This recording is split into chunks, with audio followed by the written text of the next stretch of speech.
Mummy माँ और mummy सबचेয়ে বড় নকরি কারা করে? सबसे बड़ा काम कौन करती है?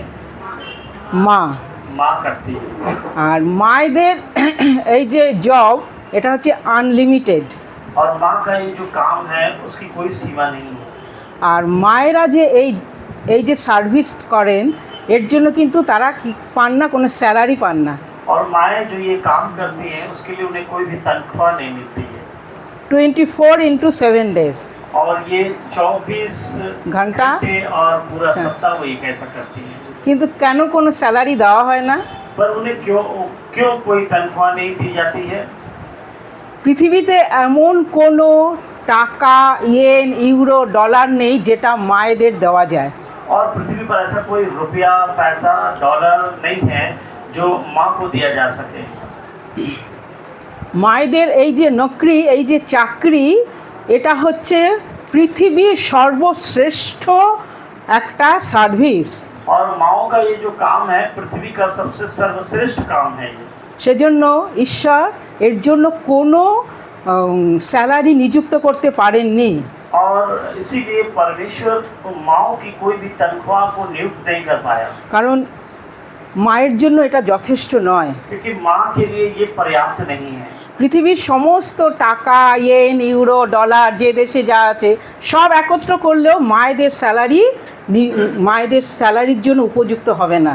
अगर हम संसार के समस्त पैसे को, रुपए को, डॉलर को इकट्ठा भी कर लेना फिर भी माँ के लिए वो पर्याप्त नहीं होगा। তাই জন্য মায়েরা কোনো স্যালারি পান না। इसीलिए माओ को कोई तनख्वाह नहीं मिलती है। কিন্তু 24 ঘন্টা 365 দিন মায়েরা কি করেন? সার্ভিস দিয়ে যান। इसीलिए माएँ क्या करती हैं, 24 घंटा और पूरा सप्ताह वो क्या करती है, सेवाएं देती रहती हैं। কিন্তু সন্তানরা তার বিনিময় কি দেন? और उनके बदले में उनकी संतान उन्हें क्या देती है? আমরা এখন পৃথিবীর হালচাল দেখছি और इस समय हम पृथ्वी की तमाम बातों को देख रहे हैं যে সন্তানেরা এখন অনেক বদলে গেছে। कि संतान जो है वो बहुत बदल चुकी हैं। আমরা যদি 60-70 ইয়ার্স আগেরও দেখি তখনও কিন্তু সন্তানেরা তাদের মাতা পিতার প্রতি কী ছিল? অনেক ওবিডিয়েন্ট ছিল, অনেক বাধ্য ছিল। हम अगर बहुत पहले की देखें तो हम देखते हैं कि बच्चे जो है माँ के प्रति की जो है बहुत आज्ञाकारी थे। কিন্তু এখন বিশেষ কিছু মনে করবে না পুত্র সন্তানেরা, এখন বিশেষ করে পুত্ররা কিন্তু পিতামাতার প্রতি ততটা ধ্যান দেয় না। लेकिन मैं माफ़ी चाहती हूँ, आप लोग कृपया इसे मन में ना लें, पर बच्चे जो हैं, लड़के जो हैं, वो इस समय माँ पिता को देखते नहीं हैं, उनको ध्यान नहीं देते हैं। কিন্তু এই কলসিয়াতে সব সন্তানেরা, পুত্র সন্তানেরা তার মা বাবার প্রতি বাধ্য, কারণ এটা প্রভুর মণ্ডলী। पर यहाँ पर जो प्रभु की मंडली, यहाँ के तमाम लड़के अपने माँ और बाबा को देखते हैं। আমরা একটু বিবলিক্যালি মায়েদের দেখব যে তারা কীরকম মা ছিলেন এবং তাদের সন্তানদের জন্য তারা কীরকম জীবনযাপন করতেন। और हम यहाँ पर देखेंगे कि बाइबल में कितनी प्रकार की माँ हैं और उन्होंने अपने बच्चों के लिए कैसे जीवन को जिया है। বাইবেলে ব্যাড মাদার আছে, গুড মাদার আছে, পার্সিয়ালিটি মাদারও আছে। और बाइबल में अच्छी माँ है, खराब माँ है और न्यूनतम माँ भी है। মানে পক্ষপাত এরকম মাও আছে যারা और পার্সিয়ালিটি করে। पक्षपात करने वाली भी माएँ हैं। আচ্ছা, আমরা আগে দেখব যে বাইবেল অনুযায়ী প্রথম মা কে ছিলেন। और हम देखेंगे बाइबल के अनुसार पहली माँ कौन थी। আমরা উৎপত্তি চ্যাপ্টার 4:1 उत्पत्ति की किताब अध्याय 4 को हम 1 से पढ़ते हैं 1 থেকে 5। और 1 से 5 तक हम पढ़ते हैं तो वहाँ पे देखते हैं ऐसा लिखा हुआ है, जब आदम अपनी पत्नी हवा के पास गया तब उसने गर्भवती होकर कैन को जन्म दिया और कहा, मैंने यहोवा की सहायता से एक पुरुष पाया है। फिर वह उसके भाई हैबिल को भी जन्मी और हैबिल तो भेड़ बकरियों का चरवाहा बन गया, परंतु कैन भूमि की खेती करने वाला किसान बना। कुछ दिनों के पश्चात कैन यहोवा के पास भूमि की उपज में से कुछ भेंट ले आया और हैबिल भी अपनी भेड़ बकरियों के कई एक पहलौठे बच्चे भेंट चढ़ाने ले आया और उनकी चर्बी भेंट चढ़ाई। तब यहोवा ने हाबिल और उसकी भेंट तो ग्रहण किया, परंतु कैन और उसकी भेंट को उसने ग्रहण न किया। तब कैन अति क्रोधित हुआ और उसके मुंह पर उदासी छा गई। আমরা দেখছি যে সদাপ্রভু ইহোবা কী করেছিলেন, আদম এবং হওয়াকে শাস্তি দিয়েছিলেন। और हम देखते हैं कि आदम और हवा को परमेश्वर ने क्या क्या दंड दिया था। আর কেন দণ্ড দিয়েছিলেন আমরা জানি, और हम जानते हैं कि क्यों उसको दंड मिला था, ये सब हम जानते हैं। তাই সেটা নিয়ে আর আমরা বিশ্লেষণ করব না। और उसको लेकर हम बातचीत नहीं करेंगे। কিন্তু আমরা দেখছি যে আদম এবং হবার দুটো সন্তান ছিল। लेकिन हम देखते हैं कि आदम और हवा के पास दो संतान थी। প্রথম সন্তান হচ্ছে কাইন আর দ্বিতীয় সন্তান হেবেল। और पहली संतान कैन थी और दूसरी संतान हैबिल थी। এবার আদম এবং হবা বা বিশেষ করে হবা দুটো সন্তানকেই সুন্দরভাবে কি করেছিলেন, বড় করেছিলেন। और हम देखते हैं कि आदम और हवा ने दोनों संतानों को बहुत अच्छी तरीके से पाला। আর হবা কি বলেছিলেন, যখন কাইনের জন্ম হলো হবা বললেন ঈশ্বর আমাকে এই সন্তান দিয়েছেন। और जब हवा को संतान हुई तो उन्होंने बोला कि परमेश्वर ने मुझे ये संतान दिया है। কিন্তু আমরা এখানে দেখছি এই যে দুই সন্তান, তার মধ্যে কাইন বড় সন্তান, তিনি ঈশ্বরের উদ্দেশ্যে ভেট চড়ালেন। और हम देखते हैं कि जो उनकी बड़ी संतान है कैन, उन्होंने परमेश्वर को क्या किया, भेंट चढ़ाया। আর হেবেলও তাই করলেন। और हैबिल ने भी क्या किया, भेंट चढ़ाया। কিন্তু কাইনের মনটা ছিল খুব টুটাফাটা মন। और कैन का मन अच्छा मन नहीं था। আর তিনি কি করলেন, আচ্ছা চিজ তিনি ইহোবাকে দিলেন না। और वो बाइबल बताती है कि उसने सब जो आज्ञा के अनुसार जो है परमेश्वर को नहीं भेंट दिया। কিন্তু হেবেলের ভেট ঈশ্বর কি করলেন, ঈশ্বর অ্যাকসেপ্ট করলেন। लेकिन हम देखते हैं कि हैबिल की भेंट को परमेश्वर ने क्या किया, ग्रहण किया। কারণ হেবেল শ্রেষ্ঠ জিনিসটা দিয়েছিলেন। क्योंकि हैबिल ने परमेश्वर के आज्ञा के अनुसार उत्तम पदार्थों को भेंट करके चढ़ाया। এই দুই ভাইয়ের কিন্তু একজনই মা, और ये दोनों भाइयों की एक ही माँ है। কিন্তু দুই ভাইয়ের দুরকম চরিত্র। लेकिन दोनों भाइयों का चरित्र दो तरह का है। এখানে হবার কি কোনো দোষ আছে? यहाँ पर क्या हवा का कोई दोष है? কারণ হবা তো দুটো সন্তানকে একই রকম ভাবে বড় করেছিলেন। क्योंकि हवा ने तो दोनों संतानों को एक जैसे ही बड़ा किया था। এটা আমাদের সংসারেও দেখা যায়। ये हमारे संसार में भी देखा जाता है। একই মায়ের কয়েকটা সন্তান, और एक ही माँ के कई एक संतान रहते हैं। কিন্তু কোনো সন্তান তার মা বাবার প্রতি, মায়ের প্রতি কি হয়, বাধ্য থাকে।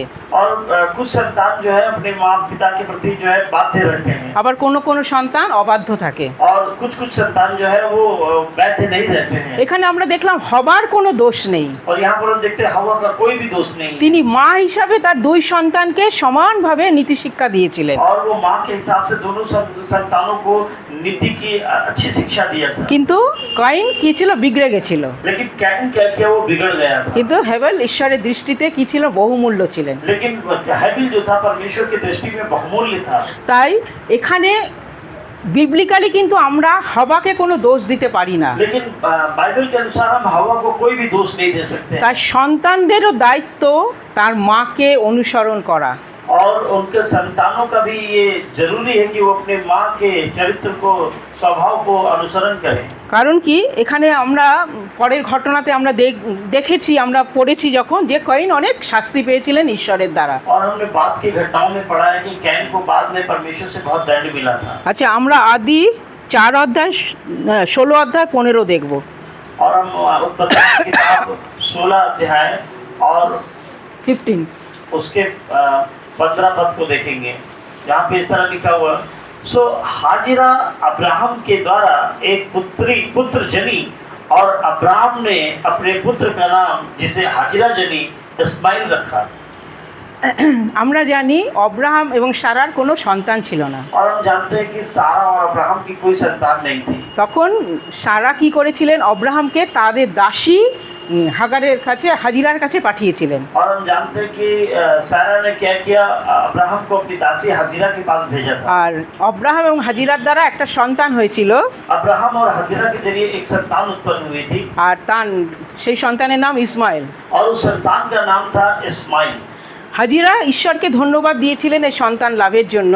और हाजिरा ने इस बच्चे के लिए परमेश्वर का धन्यवाद किया था। কিন্তু ঈশ্বরের দৃষ্টিতে কিন্তু ইসমাইল গ্রাহ্য হননি। और लेकिन ईश्वर के नजर में जो है इस्माइल ग्रहण योग्य नहीं था। কিন্তু হাজিরা কিন্তু ঈশ্বরকে ধন্যবাদ দিয়েছিলেন। लेकिन हाजिरा ने परमेश्वर को धन्यवाद दिया था। এবং নিশ্চয়ই তিনি তার সন্তানকে এমনভাবে কোনো নীতিশিক্ষা দেননি যে ইসমাইলও বিগড়ে গেছিল। और ऐसा जान पड़ता है कि हाजिरा ने भी अपने बेटे को गलत शिक्षा नहीं दी होगी, पर इस्माइल बिगड़ गया था। ঈশ্বর কিন্তু অব্রাহাম এবং হাজিরার এই সন্তানটা হোক, ঈশ্বর কিন্তু সেটা চাননি।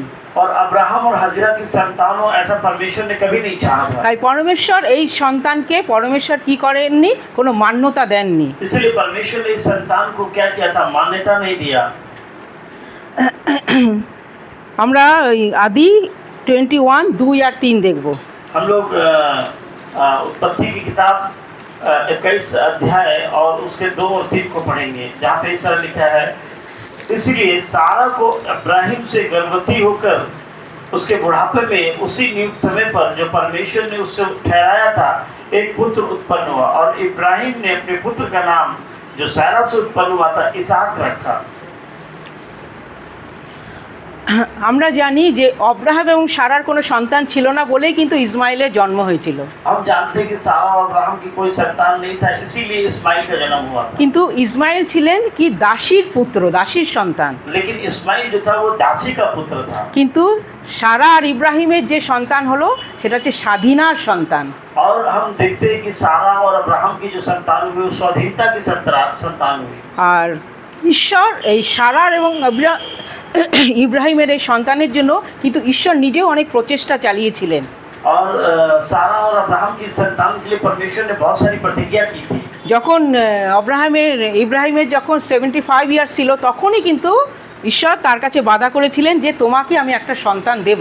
और जब अब्राहम 75 साल का था तभी परमेश्वर ने उससे वादा किया था कि परमेश्वर उसे एक पुत्र देगा।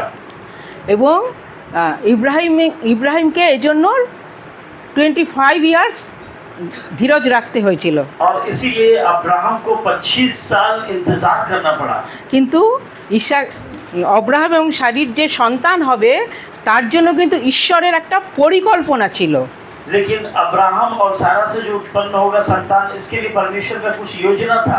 আর সারির এই সন্তানকে, সারি এবং ইব্রাহিমের এই সন্তানকে ঈশ্বর কী করেছিলেন, অনেক আশীর্বাদ করেছিলেন। और सारा और अब्राहम के जरिए संतान को परमेश्वर ने क्या किया था, बहुत आशीष किया था। আমরা এবার দেখব রুথ 1 অধ্যায় 8 থেকে 10। और हम अब देखेंगे रूथ की किताब 1 अध्याय 1 से लेकर 8 to 10। अच्छा 8 से लेकर 10 तक, जहाँ पे इस तरह लिखा हुआ है, तब नौमी ने अपनी दोनों बहुओं से कहा, तुम अपने अपने मायके लौट जाओ, और जैसा तुमने उनसे जो मर गए हैं और मुझसे भी प्रीति की है, वैसे ही यहोवा तुम्हारे ऊपर कृपा करे। यहोवा ऐसा करे कि तुम फिर पति करके उनके घरों में विश्राम पाओ। तब उसने उनको चूमा और वे चिल्ला चिल्ला कर रोने लगी, और उससे कहा, निश्चय हम तेरे संग तेरे लोगों के पास चलेंगी। আমরা এখানে দেখছি যে নয়মির দুজন পুত্র ছিল। हम यहाँ पे देखते हैं कि नौमी के जो है 2 बेटे थे, এবং দুই পুত্রে দুজন কি ছিল, দুটো স্ত্রী ছিল। और हम जानते हैं दोनों बेटों की 2 पत्नियां थी। একজনের নাম অর্পা, আরেকজনের নাম নয়মি, আরেক নাম রুথ। और हम देखते हैं कि एक का नाम औरपा था और दूसरे के नाम रूथ था। নয়মির যে রুথ এবং অর্পার শাশুমা ছিলেন নয়মি। और नौमी जो थी वो औरपा और रूथ की सास थी। এবং রুথ এবং অর্পার সঙ্গে নয়মির কোনো ব্লাড কানেকশন ছিল না। नौमी के साथ रूथ और औरपा का कोई भी ब्लड कनेक्शन नहीं था। কিন্তু আমরা এখানে দেখছি একজন মায়ের মতনই কিন্তু রুথ এবং অর্পা নয়মিকে কি করতেন, দেখতেন, নিজের মায়ের মতন দেখতেন। लेकिन हम यहाँ पे देखते हैं कि औरपा और रूथ जो है नौमी को एक माँ के जैसा देखते थे। এবং এখানে ফুল ক্রেডিট কিন্তু নয়মির, যে সে একজন তাদের 2 পুত্রবধূকে সে মায়ের মতন হতে পেরেছেন, এটা কিন্তু ফুল ক্রেডিট নয়মির। और हम देखते हैं कि यहाँ पर पूरा जो है जिम्मेवारी नौमी का है। আমরা যদি বাস্তবে দেখি শাশুড়ির সঙ্গে মানে শাশুমার সঙ্গে পুত্রবধূদের সম্পর্ক ভালো থাকে না। प्लीज साइलेंट हो जाइए, प्लीज। আমরা বাস্তবে যদি দেখি, বিবলিক্যালি না দেখে বাস্তবে যদি আমরা দেখি যে শাশুড়ির সঙ্গে মানে শাশুমার সঙ্গে পুত্রবধূদের সম্পর্ক সাধারণত ভালো থাকে না। हम देखते हैं कि साधारणतः सास और बहू के बीच में संबंध अच्छे नहीं होते हैं। আমি আবারও বলবো, এই যে এই মণ্ডলীর কথা আমি বলছি না, फिर से मैं कहूंगी कि मैं इस मंडली के लोगों की बात नहीं এই कर रहा। মণ্ডলীতে যত শাস আছেন আর যত পুত্রবধূ আছে এদের সঙ্গে কি সম্পর্ক ভালোই আছে। और यहाँ पर जिनकी सास बैठी हुई है और बहुएं बैठी हुई हैं, मैं जानती हूँ कि उनके साथ उनके संबंध बहुत अच्छे हैं, কারণ এরা সবাই ঈশ্বরকে ভয় করে। क्योंकि ये सब जो है परमेश्वर को डरते हैं। কিন্তু আমরা এখানে বিবলিক্যালি দেখছি নয়মির সঙ্গে তার পুত্রবধূদের সম্পর্ক খুবই ভালো ছিল, और हम यहाँ देखते हैं कि नौमी के साथ उसकी बहुओं का संबंध बहुत अच्छा है, কারণ নয়মি তাদের মা হতে পেরেছিলেন। और माँ की तरह नौमी को वो लोग मानते थे। কারণ নয়মি শুধু শাশ হয়েছিলেন না, শাশুমা হয়েছিলেন না, তাদের মায়ের মতন তিনি হয়েছিলেন তার দুই পুত্রবধূর। और नौमी जो सिर्फ सास नहीं थी पर अपने बहुओं के लिए वो एक माँ की जैसे थी। তাই আমরা এই ঘটনা আমরা জানি যে অর্পা তার শাসকে ছেড়ে চলে গেছিলেন, কিন্তু রুথ তার শাসের সাথে সাথেই ছিলেন। हम इस घटना को जानते हैं कि औरपा अपने सास नौमी को छोड़कर चली गई थी, लेकिन रूथ अपने सास नौमी के साथ हमेशा रही।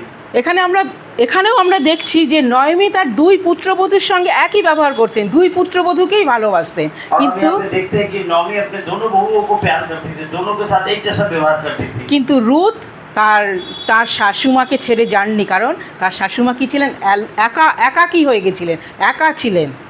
और रूथ अपनी सास को छोड़कर नहीं गई, क्योंकि उसकी सास जो है वो अकेली हो गई थी। আর এর জন্য ফুল ক্রেডিট নয়মির, কারণ নয়মি তার পুত্রবধূর কাছে কি হতে পেরেছিলেন, একজন মা হতে পেরেছিলেন। और इसके लिए पूरा क्रेडिट नौमी को जाता है, क्योंकि नौमी अपने बहुओं के सम्मुख एक सास नहीं पर एक माँ के जैसी थी। তাই আমি সব শাসদের রিকোয়েস্ট করব যে পুত্রবধূরা তো বাইরে থেকে আসে, অন্য একটা পরিবার ছেড়ে অন্য নতুন পরিবারে আসে, শাশুমারা যেন পুত্রবধূদের একটু মানিয়ে নেন। और हम बोलना चाहते हैं कि जो बहुएं हैं वो दूसरे परिवार से आती हैं, वो हमारे बीच में आती है, इसलिए सासुओं से रिक्वेस्ट करूँगा कि अपने बहुओं को प्रेम दें। কারণ এখানে সবাই মণ্ডলীর সব শাশুমারা আছে, মণ্ডলীর পুত্রবধূরা আছে, যাতে সংসার যাতে এটা দৃষ্টান্তটা দেখে। और मैं इसलिए ऐसा कर रही हूँ कि संसार इस बात को देखने पाए कि मंडली की सास और मंडली की बहुएं कैसे रहती हैं। শুধু মায়ের গর্ভে জন্ম হয়েই সে মা হয় না, মায়ের মতো ভালোবাসা দিলেও মা হওয়া যায়। सिर्फ माँ के पेट से जन्म लेने से सिर्फ माँ नहीं होता, पर माँ के जैसा प्रेम देने से भी वो माँ हो जाती है। পুত্রবধূরা কেউ শাশুড়ির গর্ভে জন্ম নেননি, কিন্তু শাশুড়ি যদি মায়ের মতন প্রেম দেন তাহলে সেই পুত্রবধূরা শাশুড়িকে মায়ের মতোই কি করবে, শ্রদ্ধা করবে। अगर जो बहुएं होती वो माँ के सास के गर्भ से तो जन्म नहीं लेती, लेकिन अगर सास उनको बहुओं को प्रेम करे तो वो भी क्या करती, उनको प्रेम करेगी। তাই একজন শাশুড়িকে মা হয়ে উঠতে হবে। इसीलिए एक एक सास को क्या होना होगा, माँ के जैसा व्यवहार करना होगा। আচ্ছা, আমরা দেখব পহেলা সমুয়েল और हम देखेंगे पहला सामुएल की किताब চ্যাপ্টার 1 और अध्याय 1 24 और उसके 24 to 28। 24 से लेकर 28 तक देखेंगे, जहाँ पे इस तरह लिखा हुआ है, जब उसने उसका दूध छुड़ाया तब वो उसको संग ले गई और 3 बछड़े और एपा भर आटा और कुप्पी भर दाख मधु भी ले गई और उस लड़के को सीलो में यहोवा के भवन में पहुंचा दिया। उस समय वह लड़का ही था और उन्होंने बछड़ा बलि करके बालक को एली के पास पहुंचा दिया। तब हन्ना ने कहा, हे मेरे प्रभु, तेरे जीवन की शपथ, हे मेरे प्रभु, मैं वही स्त्री हूँ जो तेरे पास खड़ी होकर यहोवा से प्रार्थना करती थी। यह वही बालक है जिसके लिए मैंने प्रार्थना की थी और यहोवा ने मुझे मुँह मांगा वर दिया। इसीलिए मैं भी उसे यहोवा को अर्पण कर देती हूँ कि यह अपने जीवन भर यहोवा ही का बना रहे। तब उसने वही यहोवा को दंडवत किया। আচ্ছা, এখানে আমরা দেখছি এলি যাজকের কথা দেখছি, এলি যাজক। और हम यहाँ पे एली याजक के बारे में देखते हैं। আর এলি যাজকে রুতের পরেই সামুয়েল। এলি যাজকের 2 পুত্র ছিল। और हम देखते हैं कि एली याजक के 2 बेटे थे। কিন্তু এই দুই পুত্র তারা কিন্তু ভালো ছিল না। लेकिन हम यहाँ पे देखते हैं कि ये जो 2 बेटे थे वो अच्छे नहीं थे। তারা খুব দুষ্ট ছেলে ছিল, দুষ্ট বালক ছিল। और ये एली के दोनों लड़के बहुत ही दुष्ट टाइप के थे। আমরা এখানে এলিজাজকের স্ত্রীর কথা আমরা পাচ্ছি না, তার বউর কথা আমরা এখানে পাই না। हम यहाँ पर एलियाजा के स्त्रियों की या उसके पत्नी? पत्नियों की हम चर्चा नहीं पाते हैं। হ্যাঁ, কিন্তু এলিজাজক তো একজন যাজক ছিলেন, ঈশ্বরের সঙ্গে তার কি ছিল, উঠনা উঠনা বসনা। और एली तो एक याजक था, उसके परमेश्वर के साथ उठना बैठना था। কিন্তু তার দুই ছেলে ছিল দুষ্ট ছেলে। लेकिन उसके दोनों बच्चे दुष्ट थे। আমরা এখানে জানি না, বাইবেলে এটা লেখা নেই যে তার ওই দুই ছেলের মা কেমন ছিল। पर हम ये नहीं जानते हैं कि जो एली की जो पत्नी थी बाइबल में उसके बारे में यहाँ लिखा नहीं है कि वो कैसी थी। কিন্তু আমরা দেখছি এলিজাজকের ছেলেরা ভালো ছেলে ছিল না। लेकिन हम जानते हैं कि एलियाजा के जो बच्चे थे वो ठीक नहीं थे। কিন্তু এখানে আমরা দেখছি হান্নার ছেলের কথা। और यहाँ पर हम पढ़ते हैं हन्ना के बेटे के विषय। আর আমরা হান্নার ব্যাপারে জানি। और हम हन्ना के विषय को जानते हैं। আর হান্না হচ্ছে মানে বাইবেলে একটা উল্লেখযোগ্য একটা চরিত্র। और हम देखते हैं हन्ना जो है बाइबल में एक उल्लेख करने वाला कैरेक्टर है। ইলকানার দুই স্ত্রী ছিলেন। इल्काना ने घूस दिया था। দুই স্ত্রী দুই পত্নী। ইলকানা को दो पत्नी था। इल्काना की दो पत्नियां थी, হান্না আর পনিন্না। हन्ना और पनिन्ना। পনিন্না হচ্ছে বড় বউ, पनिन्ना जो है वो बड़ी पत्नी है আর হান্না ছোট বউ। और हन्ना जो है वो छोटी। আর পনিন্নার সন্তান ছিল और पनिन्ना की जो संतान थी আর হান্নার ছিল না। और हन्ना की कोई संतान नहीं थी। কিন্তু পনিন্নার সন্তানের সম্বন্ধে কিছু লেখা নেই। और पनिन्ना की संतान के विषय में कुछ भी नहीं लिखा हुआ তিনি है। তার সন্তানকে কিভাবে বড় করেছেন, কিভাবে মানুষ করেছেন আমরা জানি না। और उन्होंने अपने बच्चों को कैसे बड़ा किया, कैसे पालन किया, इसके बारे में हम नहीं जानते हैं। কিন্তু হান্নার সন্তান ছিল না বলে পনিন্না হান্নাকে কি করতেন, খুব টন্ট করতেন। और हन्ना का संतान नहीं था इसलिए पनिन्ना क्या करती थी, उसे बहुत तंग करती थी। হান্না ঈশ্বরের কাছে মান্যত করেছিলেন और हन्ना जो है वो परमेश्वर के पास मन्नत की थी যে তুমি যদি আমার লজ্জা দূর করো, আমাকে যদি সন্তাन দাও, আমি এই সন্তান তোমাকেই দিয়ে দেবো। और उसने कहा था यदि परमेश्वर तू मेरी लज्जा को दूर करे तो वो जो संतान तू मुझे देगा वो उसे मैं तुझे दे दूंगी। আর ঈশ্বর হান্নার প্রার্থনা শুনেছিলেন এবং গ্রাহ্য করে, শুধু শোনা নয়, সেটাকে মান্যতা দিয়েছিলেন। और परमेश्वर ने उसकी प्रार्थना को सुना था और सिर्फ सुना नहीं पर उसको क्या क्या महत्व भी दिया था। এবং হান্নার সন্তাन হয়েছিল। और हन्ना को संतान हुई थी। হান্না এটাই চেয়েছিলেন তার লজ্জা দূর হোক और हन्ना सिर्फ इतना चाहती थी कि उसका जो नाम धराई है उसका लज्जा दूर हो जाए। এবং তার সন্তানের नाम হলো সামুয়েল। और उसके बेटे का नाम पड़ा सामुएल। আর সামুয়েল का अर्थ है হলো চেয়ে নেওয়া, চাওয়া। और सामुएल का मतलब है मांग कर पाना। হান্না যখন তার পুত্রকে লাভ করেছিলেন তিনি বলেছিলেন আমি ঈশ্বরের কাছে চেয়ে আমি পেলাম। और जब उसने प्रार्थना किया था तो कहा कि मैंने परमेश्वर से मांग कर इसे पाया है। আর হান্না কিন্তু ঈশ্বরের কাছে যে वादा করেছিলেন, যে মান্যত করেছিলেন সেটা পুরা করেছিলেন। और हन्ना ने जो परमेश्वर के पास वादा किया था उसे पूरा किया। এবং তিনি তার সন্তানকে কি করেছিলেন, সদাপ্রভুর গৃহে তিনি অর্পণ করেছিলেন। और उसने अपने बेटे को महान परमेश्वर के कदमों में रख दिया था। আর আমরা দেখব সামুয়েল কত দূর চলে গেছিলেন। और हम देखते हैं कि सामुएल कितनी दूर तक चला गया। তাহলে হান্না হচ্ছেন আদর্শ মা। और हन्ना थी एक आदर्श माँ। এবং তিনি কি করেছিলেন, তিনি শুধু ঈশ্বরের কাছে চেয়েছিলেন যে তুমি আমার লজ্জাটাকে দূর করো, আমি যে সমাজে যে পরিস্থিতির মধ্যে আছি এই পরিস্থিতিকে তুমি বদলে দাও আমার জীবন থেকে। और हन्ना सिर्फ इतना चाहती थी कि परमेश्वर तू मेरी नाम धराई को दूर कर, मैं जिस विपत्ति में पड़ी हूँ यहाँ से मेरी नाम धराई को तू सिर्फ दूर कर दे। আর ঈশ্বর হান্নার প্রার্থনা শুনেছিলেন, হান্নার প্রার্থনার উত্তর দিয়েছিলেন এবং হান্নাও মান্যত पूरा করেছিলেন। और हन्ना की प्रार्थना परमेश्वर ने सुना था और उसे पूरा किया था और हन्ना ने भी अपने वायदे को पूरा किया। আর হান্না হচ্ছেন একজন আইডিয়াল মাদার। और हन्ना जो है एक जो है माननीय माँ है।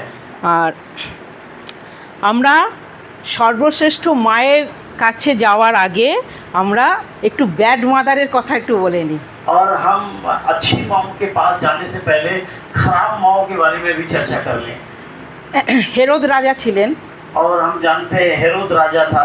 আর ছিলেন জন দ্য ব্যাপটিস্ট মানে যোহন্না, जो यूहन्ना बपतिस्मा देने वाला था। আর হেরোদ রাজার মেয়ে কি করেছিলেন, তার যখন বার্থডে পার্টিতে তিনি নাচ করেছিলেন। और हेरोद राजा के समय में उसकी बेटी ने क्या किया, नाच किया था। আর হেরোদ রাজার স্ত্রী হলেন হেরোদিয়া। और हेरोद राजा की स्त्री जो है वो हेरोदिया है।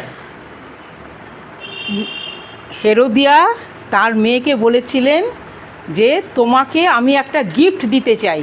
और हेरोदिया ने अपनी बेटी से कहा मैं तुम्हें एक गिफ्ट देना चाहती हूँ। তার মেয়ে জিজ্ঞাসা করেছিল কি গিফট। और उसकी लड़की ने पूछा तुम मुझे कौन सा गिफ्ट देना चाहती हो। আমরা জানি কি গিফট, और हम जानते हैं कि कौन सा गिफ्ट है। জন দা ব্যাপটিস্টের কাটামুন্ডু और हम जानते हैं कि यूहन्ना बपतिस्मा देने वाला का सर मांगा था থালায় করে এনে দিয়েছিলেন। और उसने थाली में सजाकर उसके सामने पेश किया। তাহলে একজন দুষ্টু মা। और ये एक दुष्ट माँ का पहचान है, ये एक दुष्ट माँ है। এতক্ষণ আমরা গুড মাদারের কথা দেখলাম, और अभी तक हम अच्छी माओं के बारे में पढ़ रहे আর हैं এই হচ্ছে ব্যাড মাদার। और ये एकदम खराब माँ है। আর আরেকজন মাদারের কথা আমরা বলতে চাই। और हम एक और माँ के बारे में बताना चाहते हैं। সেই মাদার কি ছিলেন, সেই মা খুব স্ট্রেসে ছিলেন, মানে খুব সংকটের মধ্যে ছিলেন। और एक माँ ऐसी थी जो चिंता के बीच में थी। আমরা মোজেসের মায়ের কথা বলব। हम जो है मूसा की माँ के बारे में बात करते हैं। মুসার বড় ভাই ছিলেন হারুন, और मूसा का बड़ा भाई था हारून। কিন্তু মুসার যখন জন্ম হলো लेकिन मूसा का जब जन्म हुआ তখন ফরৌন রাজা একটা কি করলেন, একটা ঘোষণা করলেন। तब वहाँ के राजा ने फिरौन ने क्या किया, एक घोषणा किया কি হলো, যে পুত্র সন্তান জন্মাবে তাকে কি করা হবে, তাকে মেরে দেওয়া হবে। और जो भी वहाँ पे बच्चे जन्मे जाएंगे लड़के होंगे उनको मार दिया जाएगा। আর মুসার তখন জন্ম হলো, और मूसा का उस समय जन्म हुआ আর মুসার মা খুব ঘাবড়ে গেলেন। और मूसा की माँ बहुत ही चिंतित हो गई।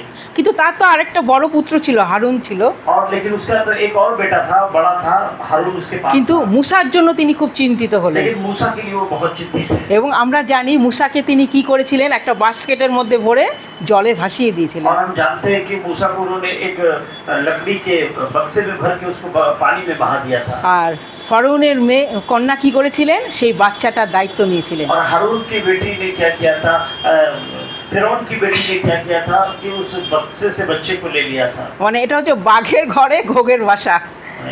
মানে আচ্ছা, এটা তার মানে তাহলে এটা বলতে পারি যে ঘরশত্রু বিভীষণ, এটা বলতে পারবে। घर के अंदर विभीषण, যেমন রামায়ণে কি ছিল, রাবণের ভাই ছিল বিভীষণ, जैसे रामायण में राम का भाई था विभीषण, রাবণ কা ভাই, रावण का भाई विभीषण এবং था। বিভীষণ কিন্তু রামের পক্ষে ছিলেন। विभीषण जो था वो राम के पक्ष में था। এবং রাবণের যত সব কুটকচালি, যত ষড়যন্ত্র বিভীষণের দ্বারা কিন্তু রাম লক্ষ্মণ জেনে যাচ্ছিল। और रावण का जितना भी योजना था वो विभीषण के जरिए राम को लक्ष्मण को पता चल जाए। মানে এটা হচ্ছে ঘরের মধ্যেই শত্রু। और इसका मतलब है घर के अंदर ही शत्रु है। আর ফরৌনের মেয়ে কি করছেন, সেই শত্রুর ছেলেকে কি করলেন, দেখভাল করছেন। और यहाँ फिरौन की बेटी जो है वो शत्रु के लड़के को देखभाल कर रही है। এখানে মুসার মার খুব স্ট্রেস ছিল, মানে খুব একটা চিন্তার মধ্যে ছিলেন যে তিনি তার ছেলেকে রক্ষা করবেন কি করে। और मूसा की माँ बहुत चिंतित थी कि वो अपने बेटे की रक्षा कैसे करेगी। কিন্তু শত্রুর ঘর থেকে সেই রক্ষা করতে চলে এলো। लेकिन शत्रु अपने घर से आकर उसकी रक्षा करने के लिए आया। আর আমরা জানি মুসাকে ঈশ্বর কিভাবে ব্যবহার করেছেন। और हम जानते हैं कि मूसा को परमेश्वर ने किस तरह इस्तेमाल किया। আচ্ছা, এবার আমরা দেখব সর্বশ্রেষ্ঠ মা, और अब हम देखेंगे सबसे उत्तम माँ के विषय में, অমূল্য। बहुत ही बहुमूल्य माँ के विषय में। আচ্ছা, আমরা দেখব লুক চ্যাপ্টার 1 24 to 45, 24 থেকে পড়ব। लूक चैप्टर 1 लूका की किताब अध्याय 1 24 থেকে 24 থেকে 24 से लेकर পড়তে থাকি আমরা। हम पढ़ते रहेंगे। जहाँ पे इस तरह लिखा हुआ है, इन दिनों के बाद उसकी पत्नी एलिसिबा गर्भवती हुई और 5 महीने तक अपने आप को यह कह के छिपाए रखा कि मनुष्यों में मेरा अपमान दूर करने के लिए प्रभु ने इन दिनों में कृपा दृष्टि करके मेरे लिए ऐसा किया है। 6वें महीने में परमेश्वर की ओर से जिब्राइल स्वर्गदूत गलील के नाजरत नगर में एक कुंवारी के पास भेजा गया जिसकी मंगनी यूसुफ नाम दाऊद के घराने के एक पुरुष से हुई थी। उस कुंवारी का नाम मरियम था। और स्वर्गदूत ने उसके पास भीतर आकर कहा, आनंद और जय तेरी हो जिस पर परमेश्वर ईश्वर का अनुग्रह हुआ है, प्रभु तेरे साथ है। वह उस वचन से बहुत घबरा गई और सोचने लगी कि यह किस प्रकार का अभिवादन है। स्वर्गदूत ने उससे कहा कि मरियम भयभीत न हो, क्योंकि परमेश्वर का अनुग्रह तुझ पर हुआ है, और देख तू गर्भवती होगी और तेरे एक पुत्र उत्पन्न होगा, तो उसका नाम यीशु रखना। वह महान होगा और परम प्रधान का पुत्र कहलाएगा, और प्रभु परमेश्वर उसको पिता दाऊद का सिंहासन उसको देगा, और वह याकूब के घराने पर सदा राज्य करेगा, और उसके राज्य का अंत ना होगा। मरियम ने स्वर्गदूतों से कहा, यह क्यों कर होगा, मैं तो पुरुष को जानती ही नहीं। स्वर्गदूत ने उसको उत्तर दिया कि पवित्र आत्मा तुझ पर उतरेगा और परम प्रधान की सामर्थ तुझ पर छाया करेगी, इसलिए वह पवित्र जो उत्पन्न होने वाला परमेश्वर का पुत्र कहलाएगा। और देख तेरी कुटुंबिनी इलिशिबा के भी बुढ़ापे में पुत्र होने वाला है, यह उसका जो बाज कहलाती थी 6वां महीना है, क्योंकि जो वचन परमेश्वर की ओर से होता है वह प्रभाव रहित नहीं होता है। मरियम ने कहा, देख मैं प्रभु की दासी हूँ, मुझे तेरे वचन के अनुसार हो। तब स्वर्गदूत उसके पास से चले गए। इन दिनों में मरियम उठकर शीघ्र ही पहाड़ी देश में यहूदा के एक नगर को गई और जकारिया के घर में जाकर एलिशिबा को नमस्कार किया। जब एलिशिबा ने मरियम का नमस्कार सुनाते हुए बच्चा उसके पेट में उछला, और एलिशिबा पवित्र आत्मा से परिपूर्ण हो गई, और उसने बड़े शब्द से पुकार कर कहा, तू स्त्रियों में धन्य है और तेरे पेट का फल धन्य है। और यह अनुग्रह मुझे कहाँ से हुआ कि मेरे प्रभु की माता मेरे पास आई है। और देख जे हुई तेरे नमस्कार का शब्द मेरे कानों में पड़ा, ते हुई बच्चा मेरे पेट में आनंद से उछल पड़ा। और धन्य है वह जिसने विश्वास किया कि जो बातें प्रभु की ओर से उससे कही गई थी वो पूरी होगी। तब मरियम ने कहा, मेरा प्राण प्रभु की बड़ाई करता है, और मेरी आत्मा मेरे उद्धार करने वाले परमेश्वर से आनंदित हुई। বাস এখানেও আমরা দুজন মায়ের কথা দেখলাম। और यहाँ पर भी हम दो माँ की बात सुन रहे हैं। একজন হচ্ছে এলিজাবেথ, और यहाँ पर एक एलिशिबा है, আর এলিজাবেথের গর্ভে কে জন্মালেন? John the Baptist. और एलिशिबा के गर्भ से कौन जन्म ले रहा है? यूहन्ना बपतिस्मा देने वाला। আর উনি কাকে বাপ্তিস্ম দিয়েছিলেন? और वो किसको बपतिस्मा दिया था? किसको दिया? যিশু মসিহকে দিয়া। वो उसने यीशु को बपतिस्मा दिया। আচ্ছা, আমরা এখানে দাঁড়িয়ে আছি কার জন্য? और हम यहाँ पर किसके लिए खड़े हैं, মানে কার দ্বারা, और किसके वजह से हम यहाँ खड़े हैं, কার ক্রেডিট? আমরা যে এখানে দাঁড়াতে পেরেছি এই ক্রেডিটটা কার? और ये किसका जो है क्रेडिट है जिसकी वजह से हम यहाँ खड़े हैं? এই ক্রেডিটটা হচ্ছে মরিয়মের। और ये क्रेडिट जो है मरियम का है। কারণ আমরা সিচুয়েশনটা দেখব, और हम सिचुएशन को देखेंगे, আজ থেকে হাজার হাজার বছর আগের ঘটনা। और ये बहुत हजार साल पहले की घटना है। মরিয়ম একজন কুমারী, অল্প বয়সী একজন কুমারী ছিলেন। और मरियम जो है एक बहुत ही कम उम्र की कुंवारी थी, আর তিনি মানে ঘরেই থাকতেন, ঘরে। और वो सिर्फ घर पे रहती थी, মানে তার সেরকম কোনো শিক্ষা দীক্ষা ছিল না, और लेकिन उसकी कोई पढ़ाई लिखाई नहीं थी, কিন্তু তিনি ছিলেন অতিশয় ধার্মিক মহিলা। लेकिन वो बहुत ही अत्याधिक धार्मिक स्त्री थी। এবং একসময় কি হলো, স্বর্গদূত তার সামনে এসে দাঁড়ালো। और इस कारण स्वर्गदूत आकर उसके सामने खड़ा আর हुआ। আমরা এখানে দেখলাম স্বর্গদূত তাকে কি কি বললেন। और हमने यहाँ पर पढ़ा है ना कि स्वर्गदूत ने उसे क्या क्या बोला है। আচ্ছা, এই সিচুয়েশনটা মরিয়ম কিভাবে হ্যান্ডেল করবেন? ये सिचुएशन को मरियम ने किस तरह हैंडल किया? স্বর্গদূত যখন বললেন যে তোমার গর্ভে একটা সন্তান হবে, তিনি তার নামও বাতালেন, সব কিছু বলে দিলেন। और परमेश्वर ने बताया कि तेरे गर्भ से एक संतान उत्पन्न होगा, उसका क्या नाम होगा, ये सारा चीज परमेश्वर ने बताया। মরিয়মের জায়গায় যদি অন্য কেউ থাকতেন, अगर मरियम की जगह कोई दूसरी होती। আচ্ছা, আমি এই অডিয়েন্সকে মানে এই মণ্ডলীকে আমি এই প্রশ্নটা রাখতে চাই যে এখানে কোনো কুমারীকে কেউ এসে যদি প্রস্তাব দেয়, মানে কোনো ধার্মিক কেউ, হ্যাঁ, যে তুমি একটা কুমারী অবস্থায় তুমি একটা সন্তানের জন্ম দাও, রাজি হবে? मैं इस मंडली से बोलना चाहती हूँ, अगर आप में से आकर कोई आप लोगों के बीच में से किसी को बोला जाए कि तुम कुंवारी हो और तुम्हें एक संतान होगा, तो क्या तुम राजी होगी? কেন? और क्यों नहीं राजी होगी? কিসের জন্য রাজি হবে না? একজন ধার্মিক কেউ এসে বলছে, আমি বলছি না কোনো লোফার কেউ এসে কিছু বলছে, একজন धार्मिक लोगों ने आकर ये बोला, किसी आम व्यक्ति ने आकर नहीं बोला ये, তাহলে কেন রাজি হবে? तो फिर क्यों नहीं राजी होगी?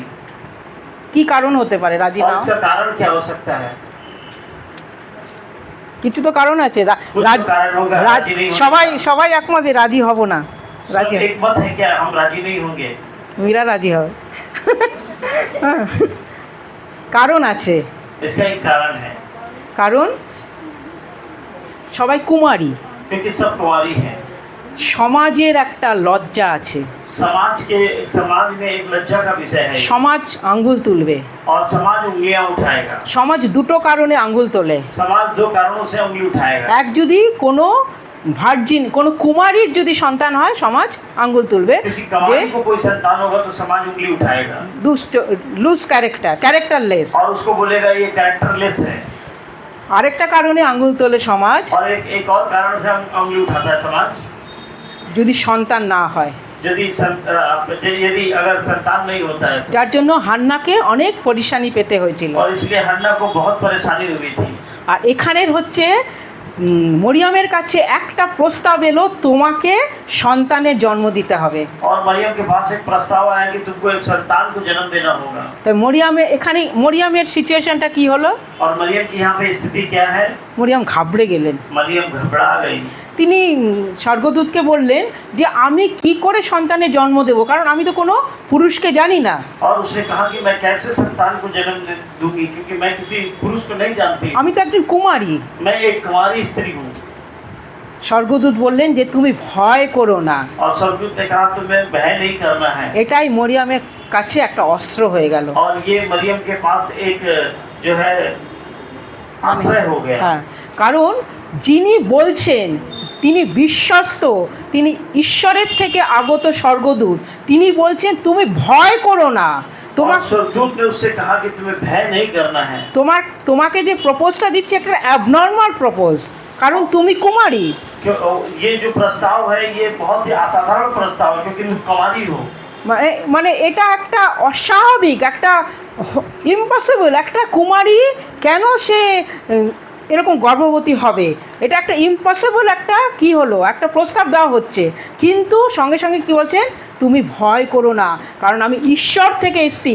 ঈশ্বর এটা বলে পাঠিয়েছেন। আমি একজন ডাক পিয়ন, আমি একজন পিয়ন, আমি ঈশ্বরের ব্র্যান্ড অ্যাম্বাসাডার হয়ে আমি তোমার কাছে বলতে এসেছি তুমি সন্তানের জন্ম দেবে।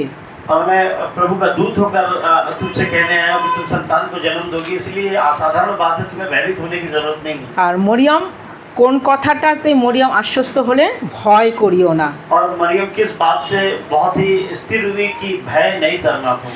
এইরকম মরিয়মের মতন এরকম সিচুয়েশন, এখানে মরিয়মের সিচুয়েশনটা আলাদা, যে তাকে গর্ভবতী হতে বলা হচ্ছে, কিন্তু এই রকম অনেক সংকটের সিচুয়েশনও কিন্তু আমাদের জীবনে আসে, কিন্তু ঈশ্বর সঙ্গে সঙ্গে কিন্তু একটা মেসেজ দেন, ভয় করিও না।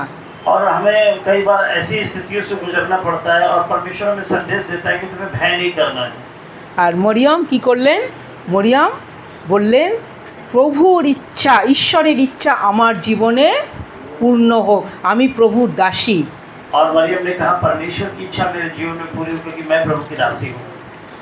তাহলে আজকে মরিয়ম যদি এই প্রস্তাবটাতে না বলে দিতেন তাহলে পৃথিবীর ইতিহাস অন্যরকম হতো।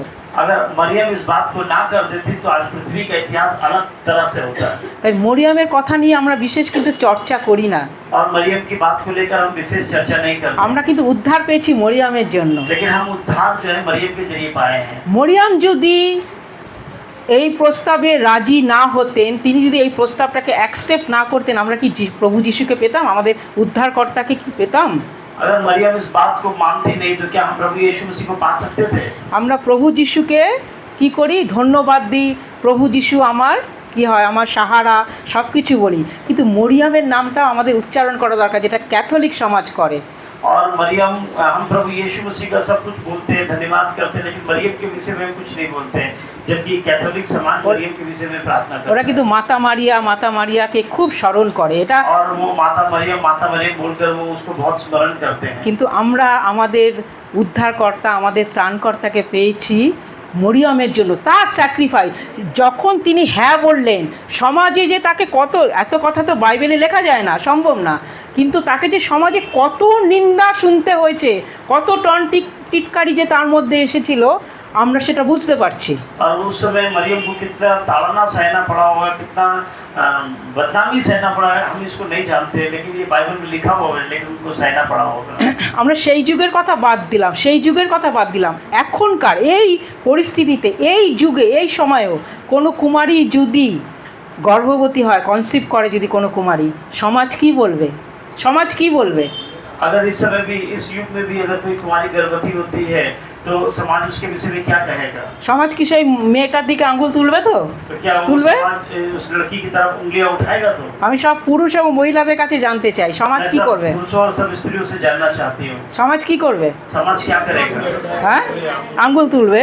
তাহলে আজ থেকে 2026 বছরেরও আগের কথা, 2026 মরিয়ম একজন অশিক্ষিত, একজন অল্প বয়সী, একজন কুমারী, সে ঘরেই থাকে, সে বাইরে বেরোয় না, সে জগতের কোনো জ্ঞান নেই, কোনো তার শিক্ষাও কিছু ছিল না, কিন্তু তার একটা শিক্ষা ছিল, প্রভুকে, তিনি প্রভুর দাসী ছিলেন। और मरियम के पास कोई भी शिक्षा नहीं थी, वो घर से बाहर नहीं जाती थी, किसी से उसका कोई कांटेक्ट नहीं था, लेकिन वो सिर्फ प्रभु की दासी थी। আর আজকে মরিয়মের একটা সিদ্ধান্তের জন্য আমরা উদ্ধার পেলাম। और आज मरियम के सिर्फ एक सिद्धांत की वजह से हम लोग उद्धार पा रहे हैं, তাই মরিয়মের জন্য আমরা সবাই একটু ক্ল্যাপ দেব। और मरियम के लिए हम सब तालियां बजाएंगे। হ্যাঁ, তাই এখানে সব মায়েরা, মায়েদের উদ্দেশ্যে একটা কথাই বলছি, যে তাদের সন্তানদের যেন তারা মরিয়মের মতো। আরেকটা ব্যাপার আমি বলছি, প্রভু যিশু যখন কি করেছিলেন, তিনি যখন প্রচার কার্যে বেরোলেন, যখন তিনি জন দ্য ব্যাপটিস্টের কাছ থেকে বাপ্তিস্ম নিলেন এবং তিনি প্রচারে বেরিয়ে পড়লেন, তখন তার উমর অনেক ছিল, 30 বছর, 30 ইয়ার্স। और जब यीशु मसीह बपतिस्मा लेकर प्रचार के लिए निकला, उसकी उम्र 31 साल की थी, 30 साल की হ্যাঁ, थी। আর এই 30 বছর পর্যন্ত কিন্তু মাতা মরিয়ম তাকে সুন্দরভাবে শিক্ষা দিয়ে দিয়ে দিয়ে দিয়ে আজকে 30 বছর বয়সে তাকে ঘর থেকে বাইরে বার করলেন। और इन समय के बीच में माता मरियम ने उनको क्या किया? शिक्षा देकर तैयार किया और फिर घर से बाहर जाने के लिए मदद किया। আর তাই সব মায়েদের উদ্দেশ্যে বলবো যে সন্তানরা মায়ের কাছে, মা বাবার কাছে কখনো সবসময় ছোটই থাকে, এরকম যেন মায়েরা মনে না করে আমার সন্তান এখন অ্যাডাল্ট হয়ে গেছে, তাকে আর কিছু শাসন করার দরকার নেই, কিন্তু সন্তানকে সবসময় শাসনে রাখতে হবে। পাস্টারকেও পাস্টারের মা শাসনে রাখবে। और हमें क्या करना चाहिए? हमारे बच्चे हैं तो उनको हमें शासन में रखना चाहिए। কারণ প্রভু যিশু 30 বছর বয়স, তিনি যথেষ্ট অ্যাডাল্ট, কিন্তু মা মরিয়মের কাছে 30 বছর পর্যন্ত তিনি কী হয়েছিলেন, তিনি শিক্ষা নিয়ে নিয়ে নিয়ে নিয়ে তিনি ঘর থেকে বাইরে বেরোলেন। और प्रभु यीशु मसीह 30 साल तक अपनी माँ के पास शिक्षा लेकर क्या करता है? वो बाहर निकलता है। তাই সব মায়েদের মরিয়মকে রোল মডেল, সব মায়েদের বলছি মরিয়ম যেন তাদের রোল মডেল হয়। और मैं सब माओ से कहूँगी कि मरियम उनके जीवन में एक नमूना के तौर पे होना चाहिए। প্রভু আমাদের আশীর্বাদ করুন। प्रभु আমিন। हम लोग को आशीर्वाद करें। हम लोगों ने आज परमेश्वर का धन्यवाद करना है कि आज हमने माँ के विषय में थोड़ा पढ़े না পড়েনি।